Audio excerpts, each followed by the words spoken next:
Assalamualaikum warahmatullahi wabarakatuh. Hai semuanya, perkenalkan nama saya Sofia Wahidatul Hasanah dengan NPM 20106310534. Saya dari kelas 2D, Program Studi Pendidikan Matematika, Fakultas Keguruan dan Ilmu Pendidikan, Universitas Singapura Bangsa, Karawang.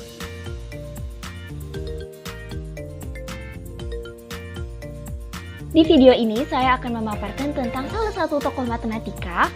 Video ini bertujuan untuk memenuhi tugas mata kuliah sejarah matematika dengan dosen pengampu Ibu Atin Warni MPD. Selamat menyaksikan. Matematika adalah salah satu cabang ilmu pengetahuan yang mana konsep-konsepnya banyak digunakan di berbagai ilmu pengetahuan lainnya seperti fisika, kimia, biologi, ekonomi, dan sebagainya. Nah, matematika berkembang melalui proses yang panjang, dan konsep-konsepnya itu diciptakan oleh banyak matematikus jenius. Salah satunya adalah Abu Wafa Muhammad Al-Buzjani, sang penemu sinus kosinus. Abu Wafa Muhammad Al-Buzjani memiliki nama lengkap Abu Wafa Muhammad bin Yahya bin Ismail Buzjani. Ia adalah seorang ahli matematika dan astronomi muslim fenomenal di abad ke-10 Masehi dari Persia atau Iran. Ia adalah salah satu matematikus terhebat yang dimiliki oleh peradaban Islam, papar Bapak Sejarah Sains George Santton dalam bukunya yang bertajuk Introduction to the History of Science. Abu Wafa adalah saintis yang serba bisa. Selain jago di bidang matematika, ia pun terkenal sebagai insinyur dan astronom hebat pada masanya. Abu Wafa Muhammad Al-Buzjani lahir di Buzlan, sekarang Tobat El-Jam, Nisapur, Khurasan, Persia, Iran pada tanggal 1 Ramadan 328 Hijriah atau bertepatan dengan tanggal 10 Juni 1940 Masehi. Khurasan merupakan sebuah wilayah yang banyak melahirkan sarjana muslim seperti Al-Ghazali, Jabir bin Hayyan, termasuk Abu Al-Wafa ini. Kecerdasan Abu Al-Wafa sudah nampak dari minat yang besar untuk mempelajari ilmu alam. Ia belajar matematika dari pamannya Abu Umar Al-Maghazali dan Abu Abdullah Muhammad bin Ataba, sedangkan ilmu geometri dipelajarinya dari Abu Yahya Al-Marudi dan Abu Al-A'la bin Karnik.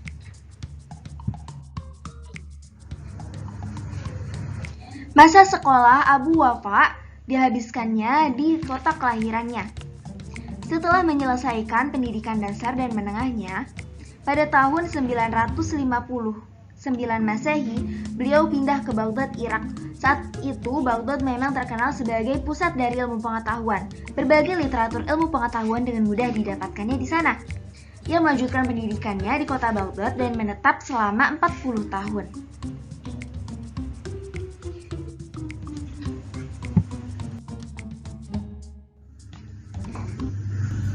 Berkat kecerdasannya, ia diangkat sebagai pemimpin Observatorium Astronomi Taman Kota Baghdad oleh pihak kerajaan. Hasil perhitungannya sangat akurat dan analisisnya digunakan oleh para ilmuwan sesudahnya, termasuk analisisnya mengenai penentuan waktu terbit matahari, perkiraan panjang musim, dan derajat kemiringan bumi dari garis ekliptikanya.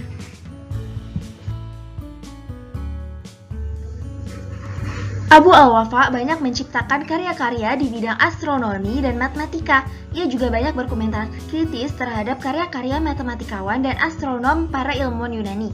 Sayangnya, karya-karyanya tersebut banyak yang hilang karena kurangnya perhatian dalam penyimpanan.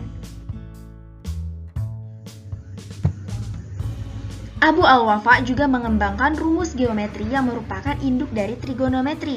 Salah satunya adalah mengendalikan soal geometri dengan kompas.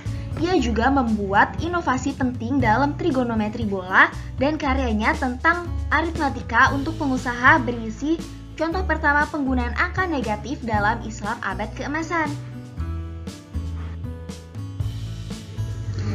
Beberapa kontribusinya dalam trigonometri adalah memperkenalkan sinus kosinus serta mengembangkan fungsi tangen, metode untuk menghitung tabel trigonometri, dan garis singgung pada interval 15 derajat.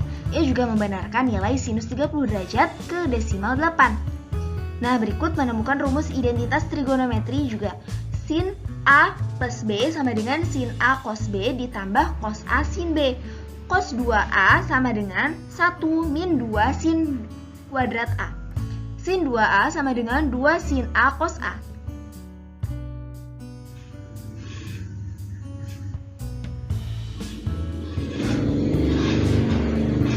Ia juga membuat kaidah baru dalam menghitung segitiga lingkaran, menyamakannya dengan segitiga siku-siku dengan rumus sebagai berikut. Sin A besar per sin A kecil sama dengan sin B besar per sin B kecil sama dengan sin C besar per sin C kecil. Dengan A, B, C adalah sisi-sisinya diukur dalam radian pada bola satuan dan A, B, C adalah sudut berlawanannya. Ia juga memperkenalkan fungsi garis potong dan kosekan, serta pembelajaran keterkaitan antara 6 garis trigonometri yang terkait dengan busur.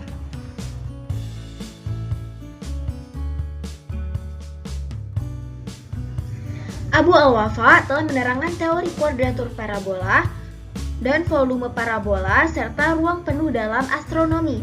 Nah, kuadratur parabola adalah parabola saat sudut bumi, bentukan garis hubung antara planet bumi dan matahari bumi sama dengan 90 derajat. Ia menemukan rumus untuk soal geometri lewat kompas, konstruksi segi 4 ekuivalen dan segi banyak atau bangun datar par. X pangkat 4 sama dengan A dan X pangkat 4 ditambah A X pangkat 3 sama dengan B.